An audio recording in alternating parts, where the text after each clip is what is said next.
हाँ जी, good evening. आज हम सारी की सारी अमेंडमेंट्स कवर करने वाले हैं, डिटेल में डिस्कस करने वाले हैं, जो भी पहली बार दिसंबर 2021 अटेम्प्ट के अंदर पूछी जा सकती हैं with respect to income tax. कौन से लेवल के लिए? इंटर लेवल के लिए, फाइनल लेवल के लिए, दोनों के लिए। ज़्यादा अमेंडमेंट्स नहीं है। ज़्यादा अमेंडमेंट्स कहाँ पे आई हैं? जीएसटी में आई हैं, जो कि ऑलरेडी हमने डिस्कस कर ली है, पहली वीडियो अपलोड कर दी गई थी।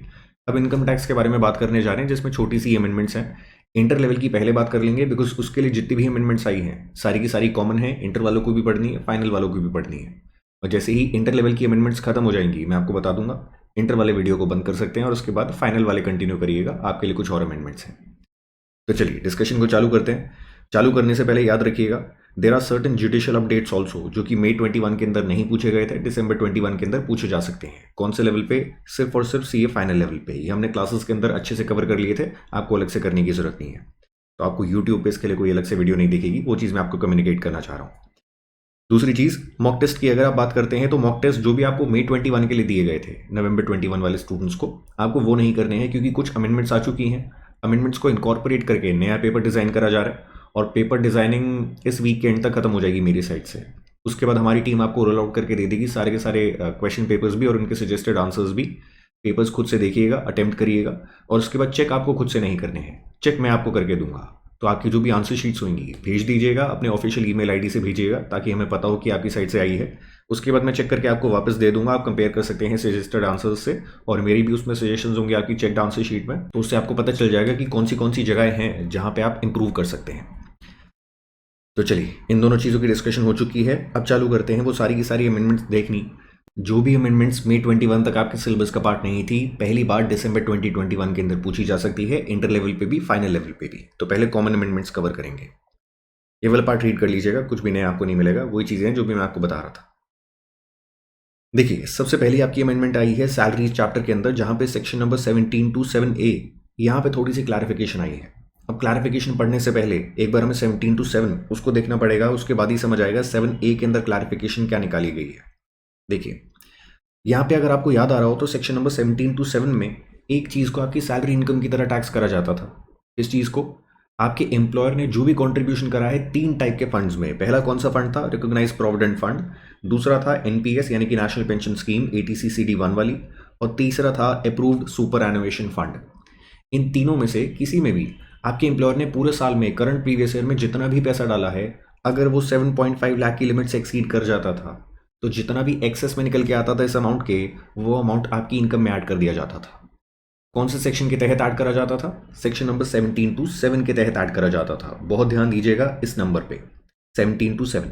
इसके तहत तो परक्विजिट वैल्यू निकल के आती थी उस कंट्रीब्यूशन की जो भी आपके एम्प्लॉयर ने करा है, इन तीनों में से किसी में भी मिला के 7.5 लाख के ऊपर जितना भी आएगा पूरा का पूरा यहाँ पे टैक्सेबल बन जाएगा। उसके साथ साथ एक और चीज़ मैंने आपको बताई थी 17 to 7A के अंदर, वहाँ पे क्या बताया गया था? ये जितना भी अमाउंट आपका टैक्स हो जाता है 7.5 लाख से ज़्यादा होने की वजह से, उस अमाउंट पे जितनी भी इनकम आती है इनमें से किसी भी फंड्स के अंदर, उस इनकम को भी ऐड करा जाता है आपकी सैलरी इनकम में। और उस इनकम को सैलरी में कैसे ऐड करा जाता है? 17 to 7A को यूटिलाइज करके। प्रैक्टिकल एग्जाम्पल देता हूँ। मान लीजिए करंट प्रीवियस ईयर में क्या हुआ है, मैं किसी भी इंसान का एम्प्लॉय हूँ, मेरे एनपीएस में 3 लाख रुपए मेरे एम्प्लॉयर ने डाले हैं। मेरे कॉन्ट्रीब्यूशन की बात यहाँ पे नहीं हो रही है, मेरे एम्प्लॉयर की कॉन्ट्रीब्यूशन की बात हो रही है। तो मेरे एम्प्लॉयर ने एनपीएस में 3 लाख रुपए डाले हैं, एएसएफ में 2 लाख डाले हैं यानी कि अप्रूव सुपर एनुएशन फंड में, और रिकॉग्नाइज प्रोविडेंट फंड में यहाँ पे आरपीएफ लिख देते हैं, आरपीएफ के अंदर 5 लाख रुपए डाले हैं। और उसके साथ साथ हो क्या रहा है, मुझे करंट प्रीवियस ईयर में दिख जाता है कि एनपीएस ने 10% की रिटर्न्स दी हैं, एएसएफ ने 12% की दी हैं, आरपीएफ ने 8% की दी हैं। सब में अलग अलग रिटर्न्स आती हैं डिपेंडिंग ऑन पैसा आगे जाके कहाँ पे इन्वेस्ट करा गया है। अब साल खत्म होने के बाद होगा क्या? सबसे पहले 17 to 7 मेरे पीछे पड़ेगा। वो कहेगा ये बताओ एम्प्लॉयर ने कितना कंट्रीब्यूट करा है। मैंने बोला टोटल 10 लाख रुपए करे हैं, 5, 3, 2 तीनों ऐसे मिला के। तो ये सेक्शन क्या करेगा? 17 to 7 ये कहेगा इस 10 लाख में से 2.5 लाख रुपए आपकी इनकम में ऐड करे जाएंगे, यानी कि 7.5 लाख छोड़ दो, लेकिन 2.5 लाख रुपए आपकी इनकम में ऐड करे जाएंगे, बिकॉज ये 7.5 लाख से ज़्यादा का अमाउंट है। तो 17 to 7 ट्रिगर होने की वजह से यहाँ पे 2.5 लाख रुपए मेरी इनकम में ऐड कर दिए जाएंगे। अब 2.5 लाख रुपए तो ऐड कर दिए गए, लिख भी देता हूँ इस चीज़ को मैं। 17 to 7 के अंदर क्या होगा? 2.5 लाख रुपीज़ मेरी इनकम में ऐड कर दिए जाएंगे in the current previous year. अब उसके साथ साथ ये जो पैसा डाला गया था मेरे इन तीनों ही फंड्स में, उसने कुछ ना कुछ इंटरेस्ट भी कमाया है, कुछ ना कुछ इनकम कमाई है किसी भी नाम से। वो इनकम मैंने आपको यहाँ पे बताई है परसेंटेज बेसिस पे। सरकार कहती है ये जो इनकम कमाई गई है उसका भी कुछ ना कुछ पोर्शन आपकी सैलरी में डाल देंगे। कितना पोर्शन डालेंगे? सिर्फ उतना ही पोर्शन डालेंगे जो भी 17(2)(7 में टैक्स हुआ था। यानी कि सरकार कहती है पूरे 10 लाख पे जो भी आपने इनकम कमाई है उसको छोड़ो, तुमने 7.5 लाख के ऊपर जो भी अमाउंट 17(2)(7 में टैक्स हो गया है उस अमाउंट पे जो भी इनकम कमाई है साल के दौरान वो तुम्हारी इनकम में ऐड करी जाएगी। मैंने कहा ठीक है, बहुत बढ़िया। 2.5 लाख पे आप कह रहे हैं कि जितनी भी मैंने इनकम कमाई है मेरी इनकम में आप ऐड करने वाले हैं, सैलरी इनकम की तरह टैक्स करने वाले हैं। कैसे करोगे टैक्स? पता कैसे चलेगा 2.5 लाख कौन से वाले हैं? ये 2.5 लाख यहाँ पे भी हो सकते हैं, इसमें से भी हो सकते हैं, इसमें से भी हो सकते हैं। एंड डिपेंडिंग ऑन मैं कहाँ से मानता हूँ मेरी इस 2.5 लाख पे कमाई गई इनकम उसकी परसेंटेज चेंज हो जाएगी। तो मैं क्या कोशिश करूंगा एसएससी की कैपेसिटी में, मैं बोलूंगा ये 2.5 लाख रुपए जो है ना वो सारे के सारे यहाँ से आए हैं, तुम 2.5 लाख ये वाले टैक्स करो और उसके साथ साथ इस पे आने वाली इनकम को जो मेरी इनकम में ऐड करना चाहते हो वो 8% के रेट पे मान के चलो, ताकि कम से कम इनकम मेरी टैक्स हो। सरकार क्या कोशिश करेगी?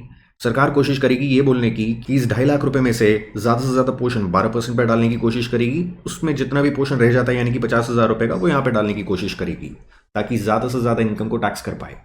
अब यहाँ पे दिक्कत यही निकल के आ रही थी कि 2.5 लाख रुपए कहाँ के माने जाए, कौन सी रिटर्न को देखा जाए, किसको कैसे ऐड करा जाए। सरकार ने कहा नोटिफिकेशन की ज़रूरत है, नोटिफिकेशन निकाली भी गई। तो सेक्शन नंबर 17(2)(7) क्या कहता है? 17(2)(7) कहता है जितनी भी इनकम आपकी यहाँ पे निकल के आ जाती है 7.5 लाख के ऊपर की, जो भी एम्प्लॉयर का कॉन्ट्रीब्यूशन होता है वो आपकी इनकम में ऐड करा जाएगा। 17(2)(7) कहता है ये जो कॉन्ट्रीब्यूशन ऐड कर दिया गया है आपकी इनकम में, इस पे आपने जो भी इनकम कमाई है वो भी आपकी इनकम में ऐड करी जाएगी। लेकिन वो कैसे करी जाएगी? प्रिस्क्राइब कर देंगे। और प्रिस्क्राइब कहाँ पे करा गया? नोटिफिकेशन निकाल के करा गया है। एंड यही नोटिफिकेशन अमेंडमेंट की तरीके से आई है। और अमेंडमेंट में आपको देखिए क्या बताया गया, ये सारी की सारी चीज़ें वही बताई गई हैं जो भी पहले से आपको बताई गई थी 17(2)(7 में और 17(2)(7) में, जो भी अभी मैं आपको दिखा रहा था। लेकिन वो चीज़ें जाननी इंपॉर्टेंट है, नहीं तो नोटिफिकेशन समझ नहीं आने वाली। अब नोटिफिकेशन को पढ़ना चालू करेंगे हम। नोटिफिकेशन इस नंबर की आई है, नंबर लर्न करने की जरूरत नहीं है, बस नोटिफिकेशन में देखिए बताया क्या गया। सीबीडीटी ने ये नोटिफिकेशन निकाल के आपको प्रिस्क्राइब करके बता दिया कि ये तरीका है, ये फॉर्मूला है जिससे इन तीनों ही फंड्स में जो भी आपके पैसा डाला जाता है इस पे जो रिटर्न आती है, चाहे इंटरेस्ट के नाम पे, चाहे डिविडेंड के नाम पे, चाहे किसी भी नाम पे, वो इनकम कैसे पता लगाई जाए कि इस 2.5 लाख को कितनी पर्टेन करती है जो कि आपकी इनकम में ऐड करी जाएगी। वो तरीका आपको इस फॉर्मूला से बता दिया गया है। और ये फॉर्मूला क्या है देखिए, TP = PC divided by 2 multiplied by R plus PC1 plus TP1 multiplied by R। अब पढ़ के लगता है बहुत कॉम्प्लिकेटेड फॉर्मूला है, लेकिन अगर आप लॉजिक से समझेंगे, मैं आपको लिख के दे सकता हूं कि अभी वाली क्लास के अंदर ही पूरा का पूरा फॉर्मूला आपको लर्न हो जाएगा, लेकिन समझना पड़ेगा उसके लिए आपको लॉजिक। चलिए समझना स्टार्ट करते हैं। टीपी क्या है? टीपी उन्होंने बताया टीपी होता है taxable perquisite under section number 17(2)(7)(a। अब याद रखिएगा, बार बार आपको एक छोटी सी बारीकी ऑब्जर्व करनी ही पड़ेगी, अच्छे से नोटिस करनी पड़ेगी, नहीं तो गलती कर बैठेंगे। दो सेक्शंस इन्वॉल्व हो रहे हैं, 17(2)(7) एंड 17(2)(7)(a। अब 17(2)(7) किसकी बात करता है? वो कॉन्ट्रीब्यूशन की बात करता है जो भी आपकी इनकम में आएगा। कैसे पता चलेगा? 7.5 लाख से ज़्यादा जैसे ही निकल के आ जाता है करंट प्रीवियस ईयर में, जितना भी ज़्यादा निकल के आएगा पूरा का पूरा 17(2)(7) में टैक्स हो जाता है। 17(2)(7)(a किसकी बात करता है? इसी कॉन्ट्रीब्यूशन पे आने वाले इंटरेस्ट की बात करता है। वो कैसे कंप्यूट करा जाएगा? 17(2)(7)(a) वाला अमाउंट वो नोटिफिकेशन में पता चलेगा, वही चीज़ यहाँ पे आपको बताई जा रही है। तो टीपी जो हम निकालने की कोशिश कर रहे हैं इस फॉर्मूला से, वो टीपी क्या बताएगा? वो आपको ये बताएगा कि 17(2)(7)(a के अंदर अमाउंट जो भी करंट ईयर में टैक्स होना चाहिए करंट प्रीवियस ईयर का, वो कितना निकल के आ रहा है। ठीक है जी। नेक्स्ट चीज़ देखिए, TP1 ये क्या? अब पूरे फॉर्मूला में एक चीज़ समझ लीजिए, कहीं पे भी आपको सिंगुलर टर्म मिलती है जहाँ पे कोई भी नंबर नहीं है साथ में अटैच्ड, TP, PC, R वगैरह वगैरह, तो वो करंट ईयर की बात कर रही है। कहीं पे भी आपको नंबर अटैच मिल जाता है PC1, TP1 वगैरह वगैरह, तो वो किसकी बात कर रही है?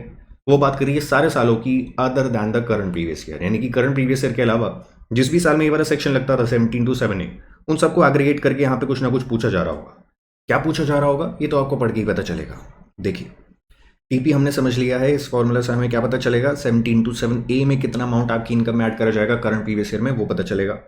अब पीसी को देखिए, पीसी अच्छा बाद में आएगा, पहले TP1 को देखिए। TP1 मैंने आपको क्या बताया था, जैसे कोई भी नंबर अटैच हो जाएगा, मान लीजिएगा वही चीज़ है जिसके बारे में यहाँ बात करी जा रही थी, लेकिन सारे सालों को मिला के जो भी अमाउंट आता है वो यहाँ पे आपको डालना होगा।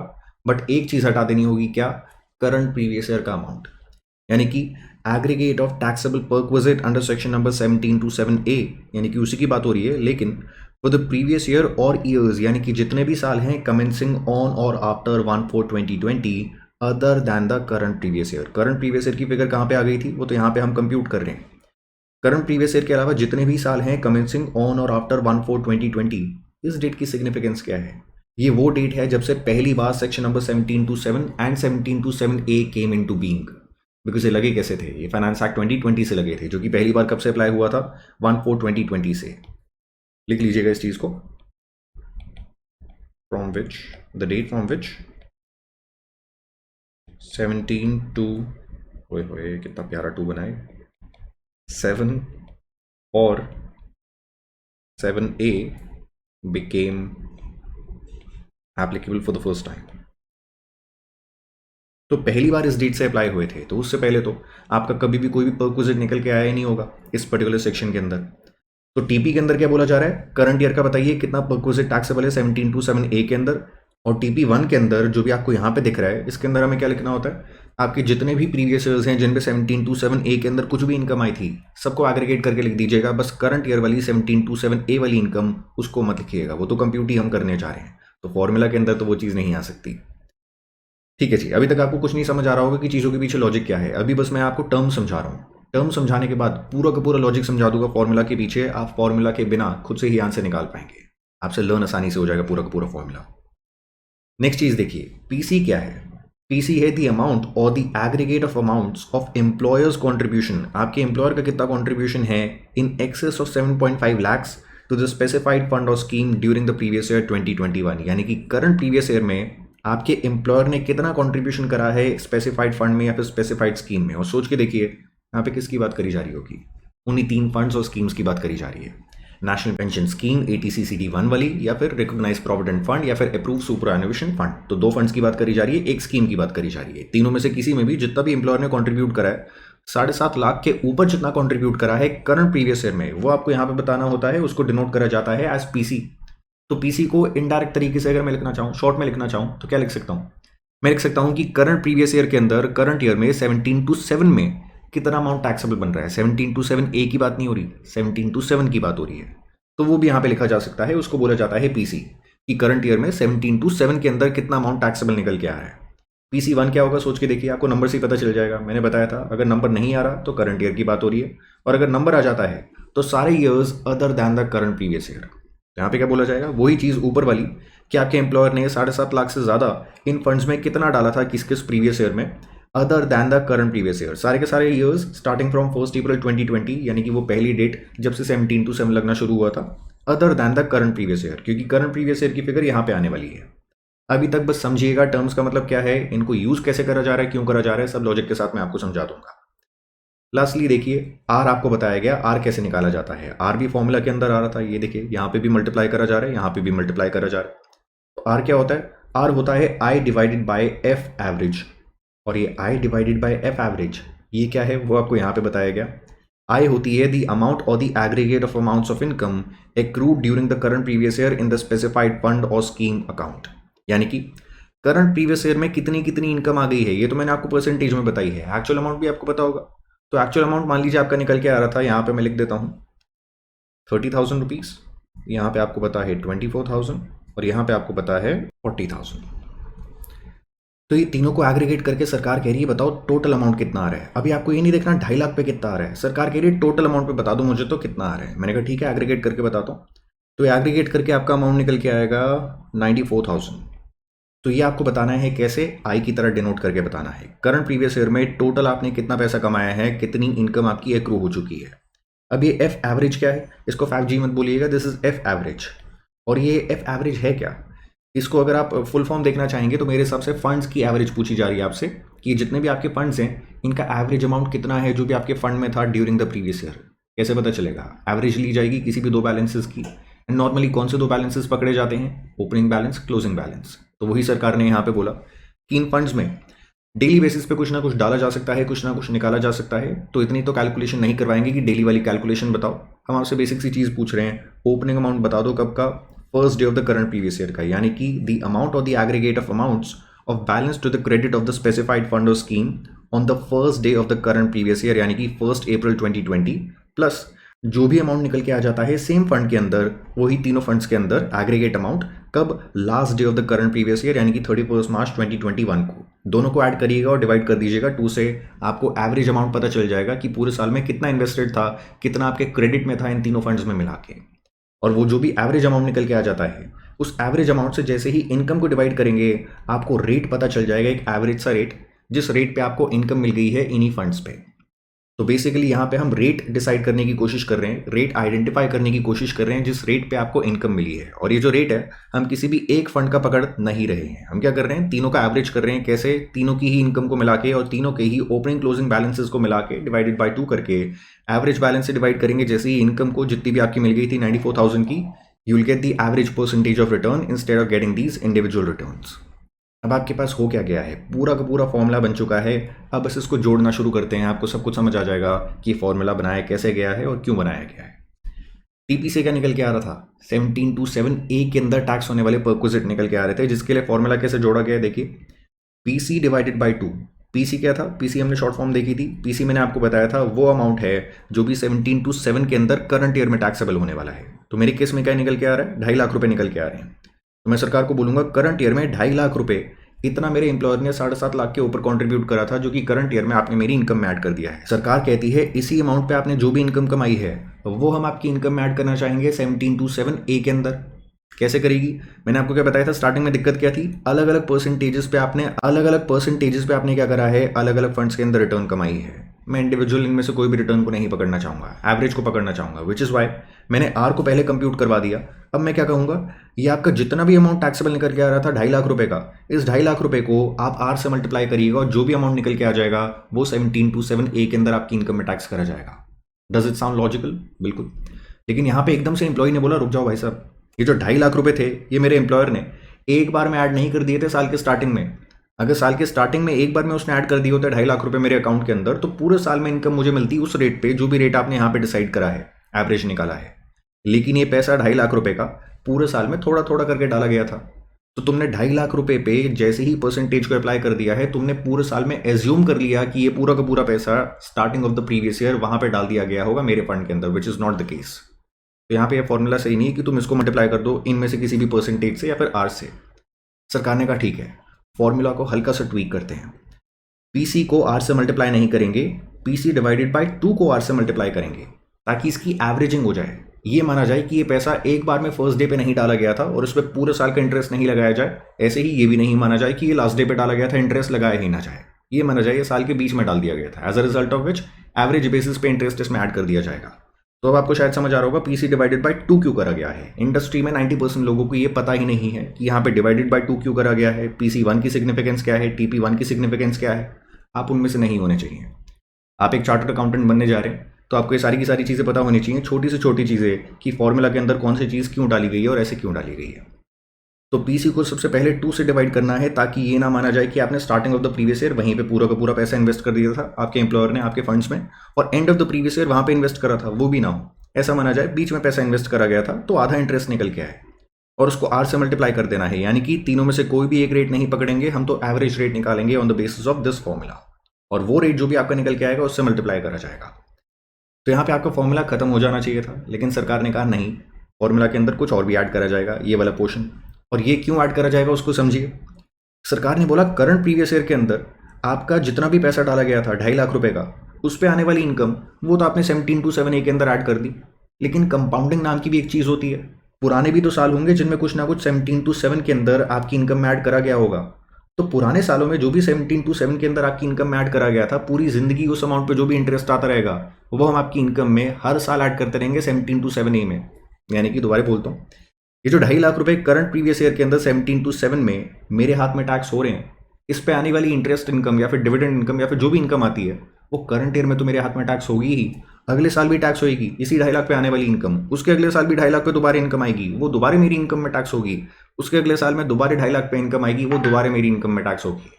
So what the government is telling is कि इस केस में होने क्या वाला है, आपने करंट ईयर में जो भी कंट्रीब्यूशन हुआ था आपके फंड्स के अंदर, उस पे आने वाली इनकम वो तो ऐड करवा दी है अपनी इनकम में 1727A के अंदर by way of this portion of the formula.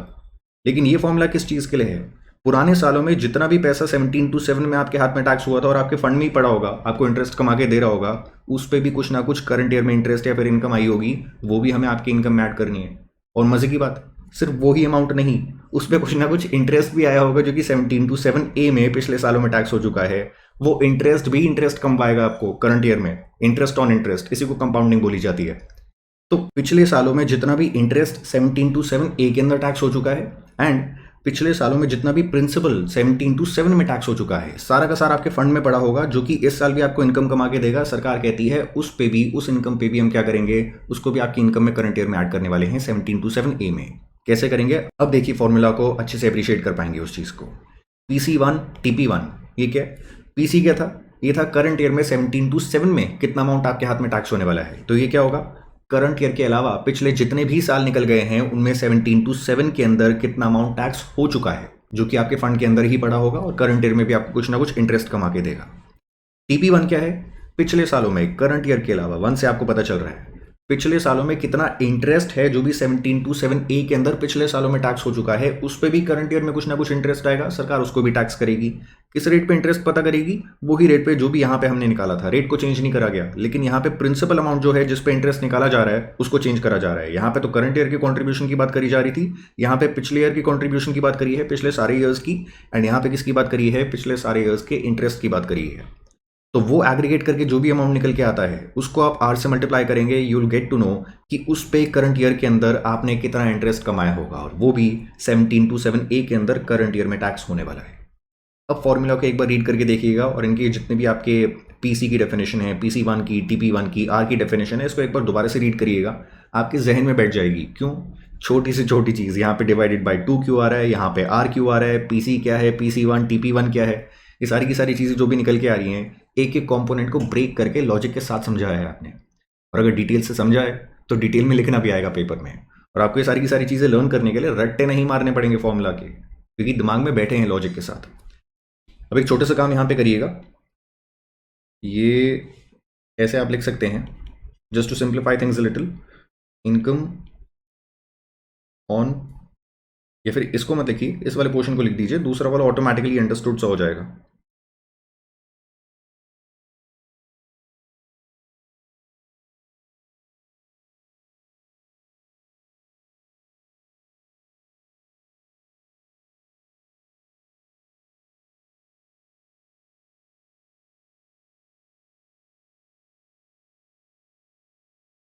Seventeen to 7 और उसके साथ साथ 7A, दोनों में पिछले सालों में जितना भी अमाउंट ऑलरेडी टैक्स हो चुका है, and very very important, lying in the fund or scheme. आपको ये दोनों ही वर्ड्स यूज होते देखेंगे, फंड भी स्कीम भी। क्यों, क्योंकि प्रोविडेंट फंड होता है, सुपर एनुएशन फंड होता है, एंड NPS स्कीम होती है। छोटा सा डिफरेंस है लेकिन स्टिल लिखने में ऐसे लिखा जाता है। तो ये भी क्योंकि आपके फंड के अंदर पड़ा होगा, ये भी इनकम कमा के देगा करंट ईयर में, और उस इनकम को भी सरकार नहीं छोड़ने वाली, उस पर भी टैक्स कलेक्ट करेगी, आपकी इनकम में ऐड करेगी 17/7A के अंदर। बस ये फॉर्मूला वाला पोर्शन आपका कंप्लीट हो गया है। लेकिन एक छोटी सी चीज़ आपके दिमाग में आनी चाहिए कि ये ज़रूरी थोड़ी है कि पिछले सालों की जो भी इनकम है, चाहे 17/7 में जो भी टैक्स हुई थी कॉन्ट्रीब्यूशन के नाम पे 7.5 लाख से ज़्यादा होने की वजह से, चाहे इंटरेस्ट के नाम पे 17/7A में जो टैक्स हुई थी, कि वो करंट ईयर भी इनकम कमा के दे। एक सिचुएशन हो सकती है जहां पे वो वाला अमाउंट करंट ईयर में आपको इनकम कमा के नहीं देगा, पुराने सालों में दिया था उसने इनकम कमा के आपको, लेकिन करंट ईयर में नहीं देगा। कौन सी सिचुएशन, देखिए ये मैंने मल्टीपल प्रीवियस ईयर्स बनाए हैं, this is the current previous year जो भी नवंबर 21 यानी कि दिसंबर 21 एग्जाम्स के लिए एप्लीकेबल है, प्रीवियस ईयर 2021। मान के चलिए यहाँ पे भी 17/7, 17/7A वगैरह वगैरह लग रहे थे, तो यहाँ पे कुछ ना कुछ अमाउंट मेरे एम्प्लॉयर ने डाला होगा, लेटेस्ट से 10 लाख रुपए डाले थे, यहाँ भी 10 लाख डाले थे, यहाँ भी 10 लाख डाले थे, तो 2.5 लाख रुपए 17/7 में टैक्स हो रहे होंगे, और ये 2.5 लाख पे आने वाला इंटरेस्ट वो क्या हो रहा होगा, इन्हीं सालों में 17/7A के अंदर इंटरेस्ट की तरह मेरी इनकम में ऐड करा जा रहा होगा। अब यहाँ पे 10 लाख करके मान लेते हैं इंटरेस्ट कुछ भी नहीं आया for the sake of simplification, तो 30 लाख रुपए मेरे स्पेसिफाइड फंड में as on this particular date होने चाहिए, जो 30 लाख रुपए है तो पुराने साल के, लेकिन करंट ईयर में भी कुछ ना कुछ पैसा कमा के देंगे। इस 30 लाख में जो भी 10 लाख डाले गए थे, सिर्फ 2.5 लाख रुपए 17/7 में टैक्स हुए होंगे, तो उसको एग्रीगेट करते हैं, 7 लाख रुपए यहाँ पे निकल के आ जाते हैं। वॉट इफ मैंने ये साल स्टार्ट होने से पहले ही सारे के सारे पैसे जो भी मेरे तीनों फंड्स में पड़े थे उनको निकाल लिया है किसी भी मेडिकल इमरजेंसी की वजह से। वैसे तो तीनों ही जो फंड्स होते हैं, superannuation fund, recognised provident fund या फिर NPS स्कीम, तीनों में से ही पैसा रिटायरमेंट के बाद निकाला जाता है नॉर्मली, लेकिन कुछ केसेस में, एक्सेप्शनल सर्कमस्टांसेस में आपको अलाउ करा जाता है कि रिटायरमेंट से पहले ही आप पैसा निकाल सकते हैं। सो वॉट इफ मैंने ये साल स्टार्ट होने से पहले ही पैसा निकाल लिया, तो उस केस में भी क्या ये फॉर्मूला सही रहेगा? अगर इस फॉर्मूला ने बोल दिया कि पहले जितना भी अमाउंट 17/7 में या फिर 7A में टैक्स हो चुका है पूरा का पूरा, उसको R से मल्टीप्लाई करेंगे आप, और R से मल्टीप्लाई करने के बाद क्या होगा, आपको पता चल जाएगा करंट ईयर में 17/7A के अंदर कितना अमाउंट टैक्सेबल होना चाहिए। नहीं, वो तो गलत हो जाएगा। अगर पैसा यहाँ पे पड़ा है तो पूरे साल का इंटरेस्ट लगा दो, कोई दिक्कत नहीं है। लेकिन पैसा यहाँ पे अगर है ही नहीं, मैंने पहले ही पैसा बाहर निकाल दिया था, तो उस अमाउंट पे करंट ईयर में इंटरेस्ट नहीं आना चाहिए। सरकार ने उस सिचुएशन को भी विजुलाइज कर लिया और उसके वजह से फॉर्मूला के अंदर थोड़ा सा चेंज करा गया। वो चेंज मैं आपको दिखाता हूँ, देखिए, इसको रीड करिए यहाँ पे। where the amount or the aggregate of amounts of TP1 in PC1 exceeds the amount or the aggregate of amounts of the balance to the credit of the specified fund or scheme on the first day of the current previous year, then बाद में पढ़िएगा। पहले यहाँ पे देखिए उन्होंने बोला क्या है, where then, यानी कि अगर ये होगा तो फिर ये होगा। तो अगर में क्या बोला गया है, TP1 PC1 यानी कि पुराने सालों में जितना भी फंड में पैसा डाला गया था वो 17-7 में टैक्स हो गया था, वो ये है। एंड पुराने सालों में जितना भी इंटरेस्ट के नाम पे 17-7A में टैक्स हो गया था, वो ये है। दोनों को एग्रीगेट करिए और दोनों को एग्रीगेट करके करंट ईयर में जैसे ही आर से मल्टीप्लाई करेंगे, करंट ईयर में कोई ना कोई इनकम टैक्सेबल हो जाएगी। और वो किस एजम्पशन पे हो रही है कि ये पूरा का पूरा पैसा जो भी यहाँ पे आ रहा है वो आपके फंड में पड़ा हुआ है। अगर वो फंड में पड़ा हुआ ही नहीं है तो उस पर इंटरेस्ट थोड़ी करंट ईयर में ऐड होना चाहिए। वही हमारा पॉइंट था। ये फॉर्मूला उसी चीज़ को कवर अप कर लेगा। कैसे, देखिए, उसने बोला TP1 PC1 दोनों को ऐड करके देखिए। अगर ये ज़्यादा निकल के आ जाता है, किससे, उस अमाउंट से जो भी आपको दिख रहा है कि तीनों फंड्स में मिला के as on the first day of the previous year आपके फंड्स में हैं, तीनों ही फंड्स में। आपको पता होगा ना first day of the previous year में कितना पैसा है। मान लीजिए 40 लाख का निकल के आता है और ये दोनों एग्रीगेट करके कितना अमाउंट आ रहा है, ये दोनों एग्रीगेट करके 60 लाख का निकल के आ रहा है। तो इसके हिसाब से तो 60 लाख रुपए आपके first day of the previous year पे पड़े होने चाहिए थे, जिसपे इंटरेस्ट भी सरकार ने कंप्यूट करके करंट ईयर में ऐड करने की बात करी है। लेकिन मुझे सीधा सीधा दिख रहा है मेरे फंड के अंदर इतना पैसा है ही नहीं, 40 लाख रुपए पड़े। तो सरकार कहती है जो भी एक्सेस निकल के आता है, ये 60 लाख का था, ये 40 लाख का है, तो ये 20 लाख रुपए से एक्सीड कर रहा था, 20 लाख को इग्नोर करो। मान के चलेंगे पूरे के पूरे 40 लाख जो भी आपके फंड में पड़े हैं वो यही वाले TP1 PC1 वाले हैं, उस पर इंटरेस्ट आ जाएगा। लेकिन एक्सेस जितना भी निकल के आ रहा था 20 लाख का, उस पर इंटरेस्ट नहीं आने वाला। तो एटलीस्ट इस फॉर्मूला के होने की वजह से, इस वाले नोट के होने की वजह से TP1 PC1 कभी भी वो वाला फॉर्मूला ऊपर वाला लगने की वजह से ये नहीं होगा कि कोई पैसा आपके फंड में पड़ा भी नहीं है और उस पर नोशनल बेसिस पे मान के कि कुछ ना कुछ इंटरेस्ट आप शायद कमा रहे होंगे, आपकी इनकम में ऐड कर दिया जाए, वो दिक्कत नहीं होने वाली। अच्छा, एक और चीज़ नोटिस करिए, यहाँ पे आपको बोला जा रहा है कि PC डिवाइडेड बाय 2 उसको R से मल्टीप्लाई करिएगा। यहाँ पे डिवाइडेड बाय 2 वाली चीज़ बोली जा रही है, यहाँ पे डिवाइडेड बाय 2 वाली चीज़ नहीं बोली जा रही। वीडियो को पॉज करिए और सोच के खुद से बताइए, क्या ये चीज़ लॉजिकल है?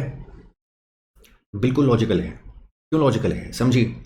इसीलिए मैं आपको बार बार लॉजिक समझा रहा हूँ, आपको रटने की जरूरत नहीं पड़ेगी। यहाँ पे डिवाइडेड बाय 2 है, यहाँ पे नहीं है, नहीं तो आप रटते रह जाएंगे छोटी छोटी चीज़ों को और कभी भी दिमाग में नहीं बैठेंगी। एग्जाम की 2 अटेम्प्ट के बाद ही भूल जाएंगे, हो सकता है एग्जाम के टाइम पे ही भूल जाएं। लॉजिक समझिए, कभी नहीं भूलेंगे। देखिए यहाँ पे डिवाइडेड बाय 2 क्यों है, क्योंकि प्रैक्टिकली सोच के देखिए, मान लीजिए मेरी लाख रुपए की सैलरी है, तो हर सैलरी जब भी मुझे दी जाती है, सैलरी में से ही कोई ना कोई पोर्शन डिडक्ट करके मेरे इन तीनों फंड्स में डाला जाता है। यानी कि मान लीजिए एम्प्लॉयर को 12,000 रुपये तीनों फंड्स में मिला के अगर डालने हैं, तो हर बार जब भी हर महीने में मुझे सैलरी दी जा रही होगी, तभी ये 12,000 रुपये तीनों फंड्स में एलोकेट करके डाले जाएंगे। तो हर महीने कुछ ना कुछ अमाउंट डाला जाएगा, पूरे साल में स्प्रेड करा जाएगा कंट्रीब्यूशन को। ऐसा कभी नहीं होगा कि मेरा एम्प्लॉयर एक बार में बैठ के साल के एंड में या फिर साल के स्टार्टिंग में 3 लाख रुपए डाल दे, 2 लाख 5 लाख डाल दे। ये पूरे साल में हर महीने थोड़े थोड़े डाले गए होंगे, 1/12 डाले गए होंगे। तो इसीलिए पूरे अमाउंट पे, पूरे के पूरे 10 लाख पे या फिर पूरे के पूरे 2.5 लाख पे अगर आप एक बार में R से मल्टीप्लाई कर देंगे, तो वो तो ऐसा हो जाएगा कि पहली डेट पे ही पूरा का पूरा पैसा डाल दिया गया था, इस एजम्पशन के बेसिस पे पूरे साल का इंटरेस्ट लगा दो, वो तो गलत हो जाएगा। तो सरकार ने क्या करा, ना तो पहली डेट का माना कि पहली डेट पे पूरा पैसा डाल दिया गया था, पूरे के पूरे अमाउंट को R से मल्टीप्लाई कर दो, वो भी नहीं करा। ना ही ये माना कि लास्ट डेट पे डाला गया होगा पैसा तो इंटरेस्ट लगाया ही ना जाए। सरकार ने कहा पूरे के पूरे पैसे को, यानी कि PC को 2 से डिवाइड कर दो। 2.5 लाख को 2 से डिवाइड करोगे 1.25 लाख आ जाएगा, उसको पूरे के पूरे रेट से मल्टीप्लाई कर दो। As a result of which आपका आंसर जो निकल के आएगा इंटरेस्ट का, वो मोटे मोटे तौर पे ऐसा ही निकल के आएगा कि पूरे साल में थोड़ा थोड़ा करके पैसा डाला गया होगा, तो इंटरेस्ट भी हमने आधे साल का चार्ज करा है उसी चीज़ को बैलेंस करने के लिए। लेकिन यहाँ पे ऐसा करने की ज़रूरत क्यों नहीं पड़ी है, समझिए। क्योंकि ये जो दोनों के दोनों अमाउंट्स हैं, ये तो पुराने साल के अमाउंट्स हैं, पुराने साल के कॉन्ट्रीब्यूशन या फिर पुराने साल के इंटरेस्ट।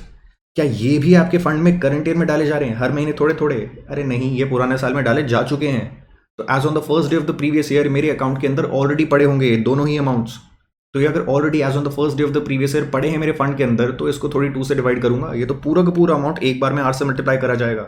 और सरकार ने वही करा। सरकार ने कहा यहाँ पे 2 से डिवाइड करने की जरूरत नहीं है, ये पहली डेट पे ही आपके पास पूरा का पूरा पैसा है। नहीं है तो माइनस कर दीजिए। आपको दिख रहा है तो 60 लाख का अमाउंट निकल के आ रहा है, मेरे फंड में 40 लाख रुपए हैं, 20 लाख रुपए हटा दीजिए, जैसे कि हमने नीचे नोट में देखा था। लेकिन जितना भी अमाउंट पहली डेट पे आपके फंड में पड़ा है और इन दोनों को मिला के आपको उतना अमाउंट दिख जाता है, उतने अमाउंट पे पूरे पे R से मल्टीप्लाई करके जो भी इंटरेस्ट आएगा उसको आपको अपनी इनकम में ऐड करना पड़ेगा 1727A के अंदर। और करंट ईयर में जो भी पैसा डाला गया था उसको 2 से डिवाइड कर दीजिएगा, एवरेज बेसिस पे R से मल्टीप्लाई करके इनकम में ऐड कर दीजिएगा। चलिए जी, इससे डिटेल डिस्कशन नहीं हो सकती है 1727A की। पर्पस यही था इतनी डिटेल डिस्कशन करने का कि आपको रटनी नहीं पड़े चीज़ें, एंड होपफुली अब आपको रटनी नहीं पड़ेंगी। चलिए जी, नेक्स्ट अमेंडमेंट की तरफ जाते हैं। यहाँ पे देख लीजिए, आपको एक क्वेश्चन भी दिया गया है एग्जाम्पल की तरह, कर लेते हैं इस चीज़ को। अच्छा, एक और चीज़ नोट करिए, यहाँ पे आपको बताया गया that second part of the formula, यानी कि ये PC1 plus TP1 multiplied by R, ये आपके लिए रेलिवेंट नहीं होने वाला फॉर द प्रीवियस ईयर 2021 और द अपकमिंग दिसंबर 2021 एग्जामिनेशन। क्यों रेलिवेंट नहीं होने वाला? बेसिकली आपको रट के अगर जाना है, अगर रट के ही जाना चाहते हैं तो आपको ये वाला पोर्शन रटने की ज़रूरत नहीं है, इतना ही आपको रट के जाना होगा। लॉजिक से भी लर्न करके जाना चाहते हैं, इतना काफ़ी होगा। क्यों ऐसा? इसलिए है क्योंकि यहाँ पे आपको बोला गया जाता है पिछले सालों में 1727 में या फिर 1727A में कितना अमाउंट आपका टैक्स हो चुका है, ये बताइए। और अगर आप प्रीवियस ईयर 2021 की बात करते हैं, जो कि एप्लीकेबल होने वाला है दिसंबर 2021 की एग्जामिनेशन के लिए, उस प्रीवियस ईयर से पहले किसी भी प्रीवियस ईयर में 1727 या फिर 1726 एप्लीकेबल था ही नहीं। क्यों? क्योंकि ये पहली बार आपका एप्लीकेबल हुआ है 1 अप्रैल 2020 से, जब पहली बार फाइनेंस एक्ट 2020 लगा, जिसके थ्रू ये दोनों ही सेक्शंस आए थे। तो इसके बाद तो ये लगना चालू हुआ है, और यही हमारा करंट प्रीवियस ईयर है।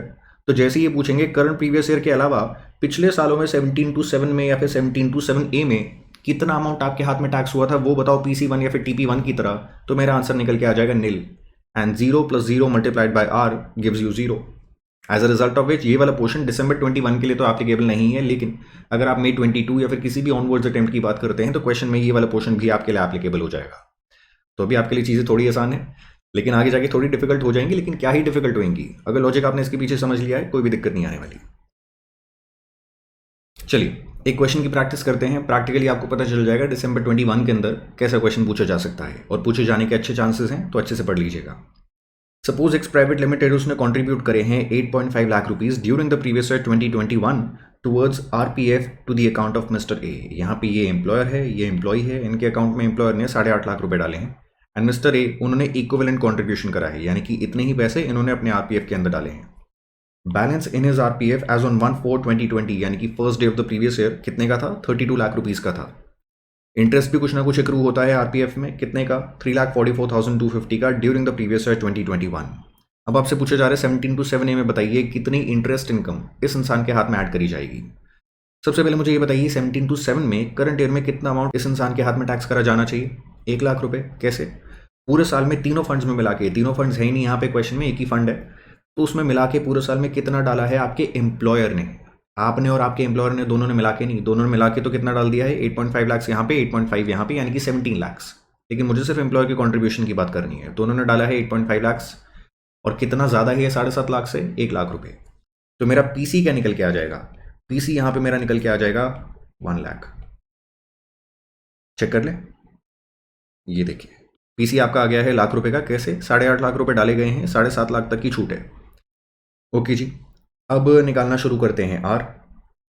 ये दो चीज़ें चाहिए मुझे आंसर निकालने के लिए। R कैसे निकाला जाता है? I डिवाइडेड बाय फंड्स का एवरेज। और ये कैसे निकाला जाता है? I आपको बताई गई है 3,44,250। वीडियो को पॉज करके खुद से निकालने की कोशिश करिएगा। गलती करेंगे तो पेपर में नहीं करने वाले, मुझे देखेंगे क्वेश्चन को सॉल्व करके तो दिमाग में हो सकता है चीज़ें बैठ जाएं, लेकिन ज़्यादा अच्छे से ना बैठें। खुद सॉल्व करेंगे ज़्यादा अच्छे से बैठेंगी। तो यहाँ पे मुझे निकालना है फंड्स का एवरेज। कैसे? Opening balance plus closing balance divided by 2। Opening balance कितना है? 32 लाख का। क्लोजिंग बैलेंस कितना है? That is what the main question is. Closing balance आएगा 32 लाख प्लस 8.5 लाख इंटू 2, यानी कि 17 लाख प्लस 3,44,250।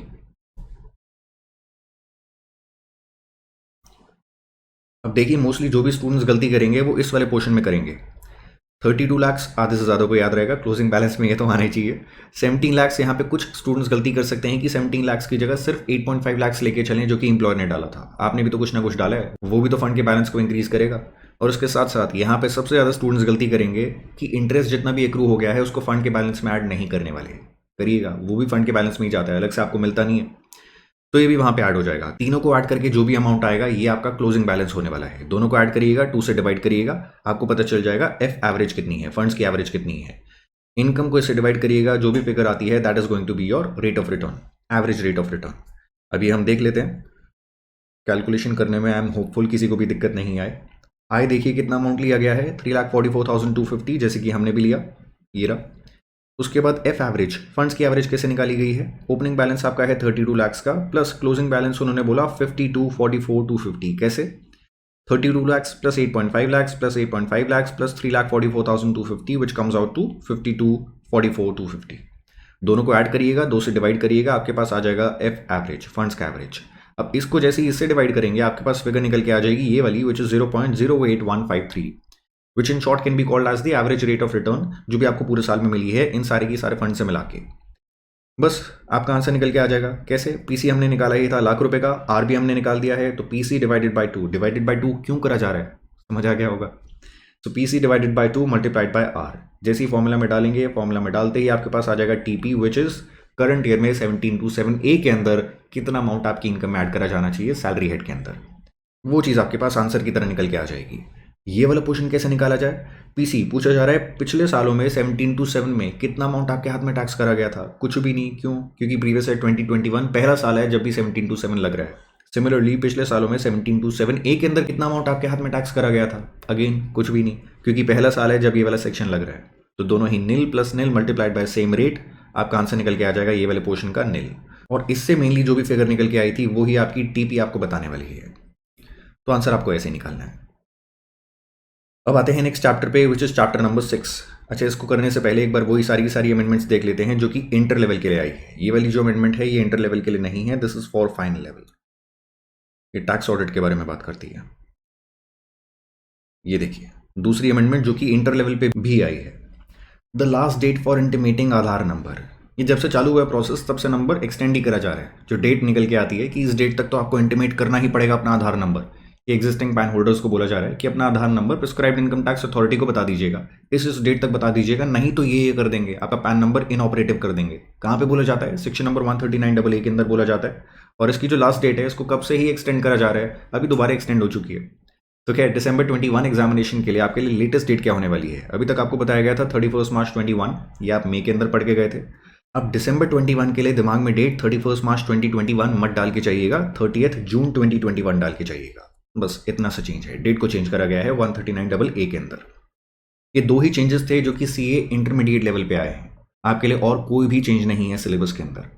बाकी जो चेंजेस है छोटे मोटे वो सीए फाइनल लेवल के स्टूडेंट्स के लिए हैं, तो सीए इंटर वाले वीडियो को बंद कर सकते हैं और जाके प्रिपरेशन चालू करिए। इनकम टैक्स मैराथन जो डाली गई थी इसी चैनल पे, उसको देखिएगा, अच्छे से प्रिपरेशन करिएगा। ऑडियो मैराथन भी आपको दी गई है, उसको भी यूज़ करिएगा। ऐसे ही जीएसटी के लिए भी जो मैराथन डाली गई है उसको देखिएगा, और ये अमेंडमेंट की वीडियो देख लीजिएगा, जीएसटी अमेंडमेंट वाली। आप टोटली अप टू डेट हो जाएंगे with everything that can be possibly asked in the December 2021 examination. चलिए, ऑल द बेस्ट। कंटिन्यू करते हैं for the CA final level students. आपके लिए कुछ और छोटी मोटी अमेंडमेंट्स हैं, ज़्यादा नहीं है। देखिए, आइए पेज नंबर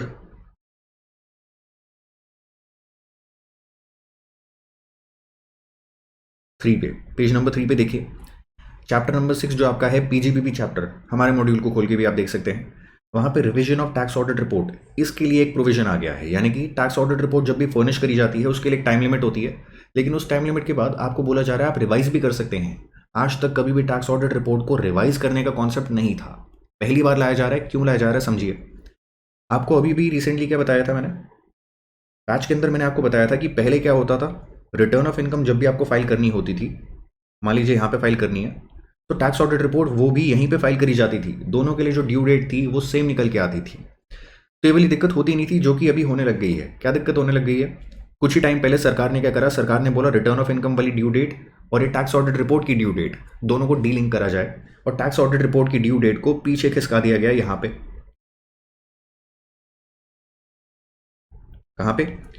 उन्होंने बोला किसी भी इंसान का जिसका भी टैक्स ऑडिट होना है उसकी टैक्स ऑडिट की रिपोर्ट पूरा का पूरा ऑडिट होने के बाद वो कब तक फर्निश होनी चाहिए, उसी इंसान की जो भी ड्यू डेट निकल के आती है सेक्शन नंबर 139 के तहत, उस ड्यू डेट के 1 महीने पहले तक, यानी कि ड्यू डेट आपकी जो भी आती है उससे 1 महीने पहले यहाँ पे आ जाइएगा, और जो भी ये डेट होगी यहाँ तक टैक्स ऑडिट की रिपोर्ट आपको फर्निश करनी पड़ेगी।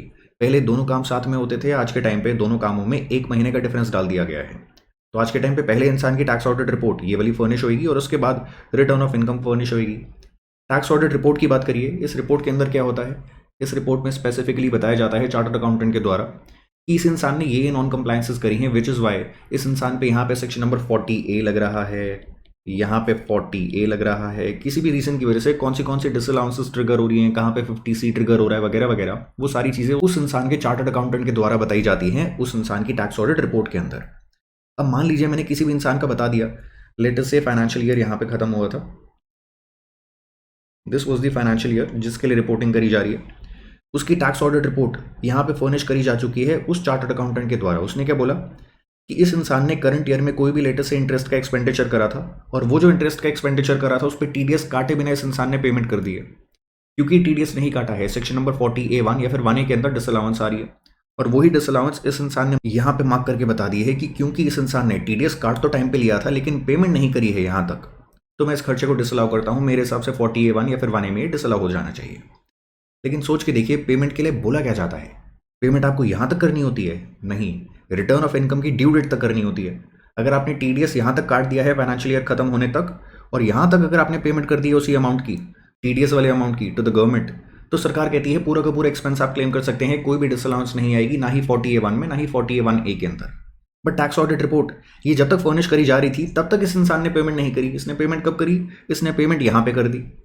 तो हुआ क्या है, क्या 40A1 या फिर 1A की डिसअलाउंस आनी चाहिए? नहीं, आपने टाइम के विद इन पेमेंट कर दी है टीडीएस की सरकार को, विच इज़ वाई कोई भी डिसअलाउंस नहीं आएगी। लेकिन tax audit report chartered accountant की वो कहती होगी कि डिसअलाउंस आएगी। ये तो इनकन्सिस्टेंसी होगी ना। सरकार ने कहा है इस केस में जब भी पेमेंट्स कोई भी यहाँ पे कर दी जाती हैं जिसकी वजह से आपने जो भी टैक्स ऑडिट रिपोर्ट में बोला है वो गलत हो गया है, उस केस में टैक्स ऑडिट रिपोर्ट फर्निश तो आपको यहीं पे करनी होगी। उसकी टाइम लिमिट को हम चेंज नहीं कर रहे, लेकिन इसी रिपोर्ट को रिवाइज करने का मौका आपको दे रहे हैं। बिकॉज ये वाली चीज़ बहुत सारे लोगों के केस में नहीं होने वाली कि हम टाइम लिमिट को ही चेंज कर दें। कुछ लोगों के केस में होगी, जिनके केस में होगी उनके केस में हम आपको क्या ऑप्शन दे रहे हैं? हम आपको ऑप्शन दे रहे हैं कि आप अपने सीए से अपनी टैक्स ऑडिट रिपोर्ट को रिवाइज करवा सकते हैं ताकि ये डिसअलाउंसेस आपके केस में अट्रैक्ट नहीं हो। पूरी की पूरी अमेंडमेंट मैंने आपको समझा दी है, एक बार जल्दी से पढ़ लीजिए। The CBDT has wiped this particular notification amended rule number 6G to provide that the audit report जो भी फर्निश करी जाती है किसी भी इंसान के द्वारा मे बी रिवाइज्ड, रिवाइजिंग की यहाँ पे बात करी जा रही है, इसको रिवाइज करा जा सकता है बाय द पर्सन। कौन से पर्सन की बात हो रही है? एसएससी की बात हो रही है। एसएससी अपनी टैक्स ऑडिट रिपोर्ट को रिवाइज कर सकता है। कैसे? रिवाइज रिपोर्ट लेके, रिवाइज टैक्स ऑडिट रिपोर्ट लेके अपने चार्टर्ड अकाउंटेंट से, which should be duly signed and verified bye such chartered accountant. और एक कौन से केसेस में रिवीजन करी जा सकती है?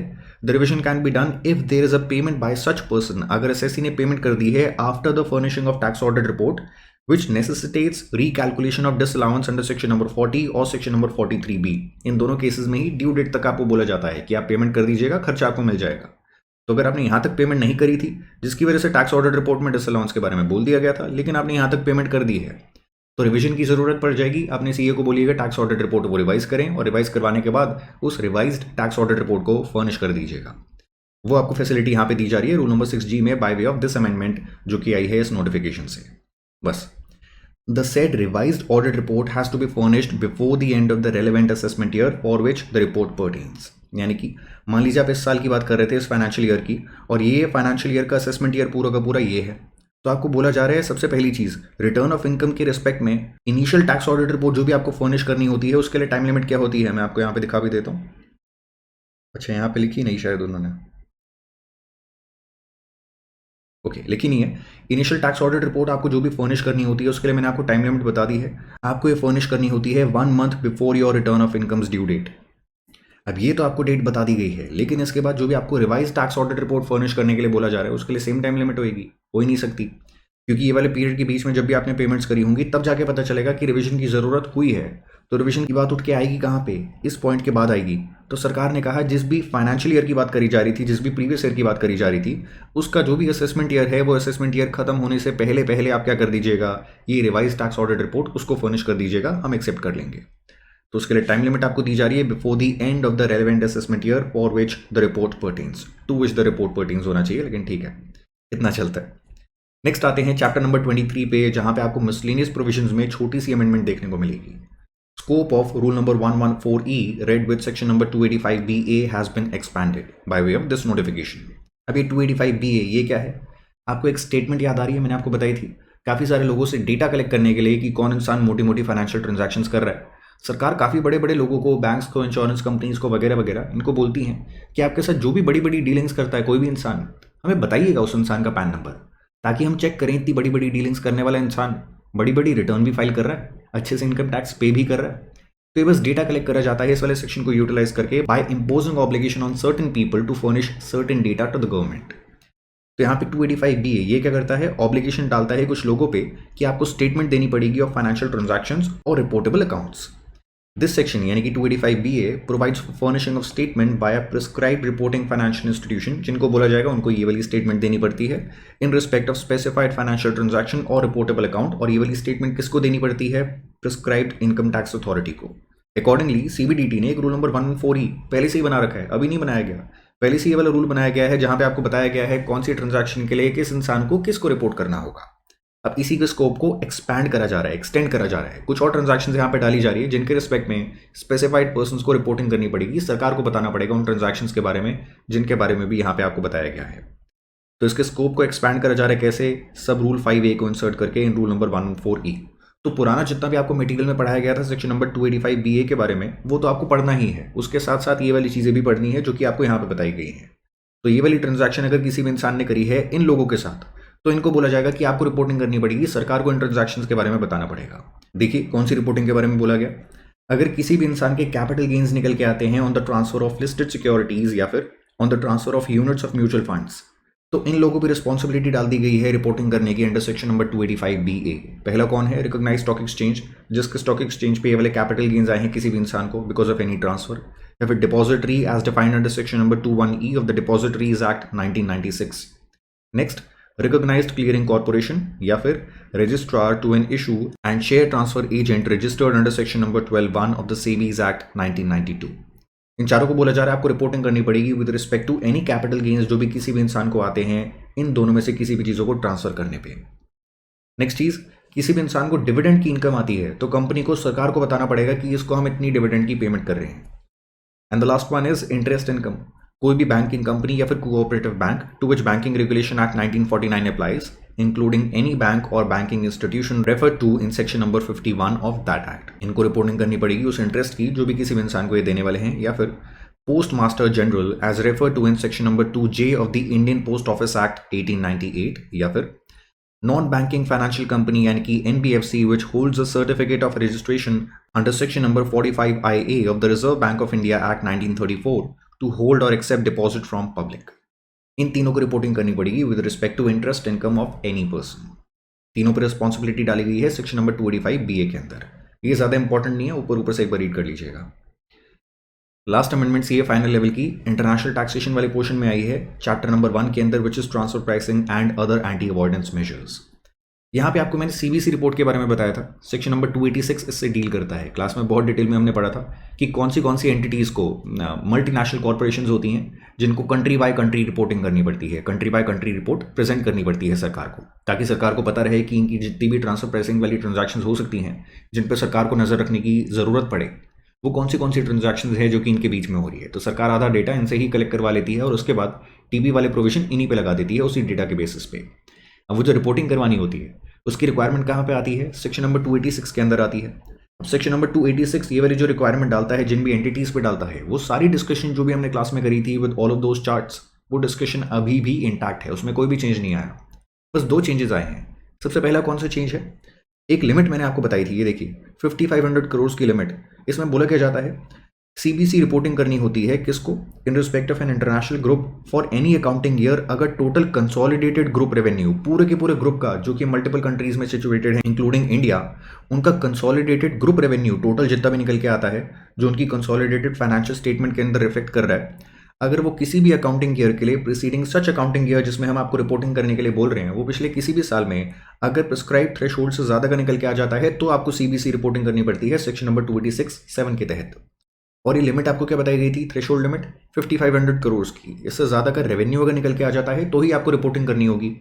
अब ये जो लिमिट है इसको इंक्रीज कर दिया गया है, इंक्रीज करके कहाँ पे पहुंचा दिया उन्होंने, 6400 करोड़ पे, यानी कि 900 करोड़ से इंक्रीज कर दिया।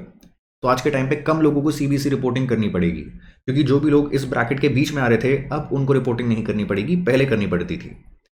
तो लिमिट को इंक्रीज करा गया है 5500 से 6400 पे। MCQ क्वेश्चन की तरह आ सकता है, अच्छे से लर्न करके बैठिएगा। दूसरी एक और चीज़ करी गई है, पूरे के पूरे सेक्शन नंबर 286 में read with the corresponding rules, जहां पे भी आपको बोला जाता था कि रिपोर्टिंग आपको करनी पड़ेगी किसको, जॉइंट कमिश्नर को as designated by DGIT risk assessment, वहां पे joint commissioner as designated by DGIT risk assessment उसको हटा के इनको डाल दिया गया है। यानी कि आज के टाइम पे ये वाली जो रिपोर्टिंग करनी होती है किसको करनी होगी, ये वाली रिपोर्टिंग आपको करनी होगी जॉइंट डायरेक्टर को as may be designated by the principal director general of income tax यानी कि डीजीआईटी सिस्टम्स, और डीजीआईटी सिस्टम्स यहाँ पे प्रिंसिपल वर्ड को हटा दिया गया है। बेसिकली जिनको आपको ये रिपोर्टिंग करनी है, जिनके पास रिपोर्ट्स आपकी पहुंचनी चाहिए, उन लोगों का नाम चेंज कर दिया गया है। बेसिक एमसीक्यू की तरह आ सकता है, कहीं पे भी पूछा जा सकता है। और यही जो चीज़ थी ये मल्टीपल जगहों पे लिखी थी, सेक्शन 286 के साथ साथ रूल नंबर 10D में मल्टीपल प्लेसेस पे यही चीज़ लिखी थी कि जॉइंट कमिश्नर को आपको ये रिपोर्टिंग करनी पड़ेगी। हर जगह पे जॉइंट कमिश्नर का नाम हटा के जॉइंट डायरेक्टर का नाम डाल दिया गया है। और पहले जॉइंट कमिश्नर वो किसके द्वारा अपॉइंट करा जाता था, डीजीआईटी रिस्क असेसमेंट उनके द्वारा अपॉइंट करा जाता था। आज के टाइम पे जॉइंट डायरेक्टर जिनकी बात करी जा रही है वो इनके द्वारा अपॉइंट करा जाता है, डीजीआईटी सिस्टम्स के द्वारा या फिर प्रिंसिपल डीजीआईटी सिस्टम के द्वारा। तो ये छोटा सा चेंज है, हर जगह पे आपको यही देखने को मिलेगा। 92D(1)(2) के अंदर भी यही बोला जाता है कि कुछ कॉन्स्टिट्यूएंट एंटिटीज को इन्फॉर्मेशन एंड डॉक्यूमेंट कुछ टाइप के कीप एंड मेंटेन करने पड़ते हैं और उसके साथ साथ फर्निश भी करने पड़ते हैं एक अथॉरिटी को, जिसके बारे में बात करी गई है 286(1) में। कौन सी अथॉरिटी, पहले जॉइंट कमिश्नर थे, आज के टाइम पे जॉइंट डायरेक्टर हैं। तो पोजीशन को चेंज करा गया है, वैसे कोई बहुत लंबा चौड़ा चेंज नहीं है। वो चीज़ मैं आपको यहाँ पे दिखा देता हूँ। इनकम टैक्स अथॉरिटी क्या होने वाली है, वो ही होने वाली है जॉइंट डायरेक्टर, जो कि चेंज करके अब बना दी गई है as designated by principal DGIT system या फिर डीजीआईटी सिस्टम। नेक्स्ट चीज, फर्निश आपको करनी होगी on or before the due date for furnishing return of income specified under section number 139(1). Timing आपको बता दी गई यहाँ पे। एंड यहाँ पे देखिए, पहले वही चीज़ आपको बोली जा रही है कि आपको एक फॉर्म फर्निश करना पड़ता था जहाँ पे एक से ज़्यादा कॉन्स्टिट्यूएंट एंटिटीज होती थी। तो एक को बोला जाता था कि एक जिसको भी डेजिग्नेट करा गया है पूरे के पूरे ग्रुप के लिए कि आप सीबीसी रिपोर्टिंग कर दो, आप ये सारी की सारी चीज़ें कर सकते हैं कंप्लायंस वाली, प्रोवाइडेड आपकी ये जो प्ली है कि मुझे पूरे ग्रुप के लिए डेजिग्नेट करा गया है सारी कंप्लायंसेस करने के लिए, वो प्ली डिपार्टमेंट के पास पहुंच जानी चाहिए फॉर्म 3CEAB के तहत। पहले किसके पास पहुंचती थी, जॉइंट कमिश्नर के पास पहुंचती थी। आज के टाइम पे किसके पास आनी चाहिए, जॉइंट डायरेक्टर के पास आनी चाहिए, जो कि इन्होंने डेजिग्नेट करे हों। तो हर जगह पे वही चीज़, जॉइंट कमिश्नर हटा के जॉइंट डायरेक्टर को डाल दिया गया है। पहले जॉइंट कमिश्नर किसने डेजिग्नेट करा होता था, director general of income tax risk assessment. अब क्या है, अब जॉइंट डायरेक्टर आ गया है, जो कि कौन अपॉइंट कर रहे हैं, कौन डेजिग्नेट कर रहे हैं, आपके प्रिंसिपल डीजीआईटी सिस्टम्स या फिर डीजीआईटी सिस्टम्स।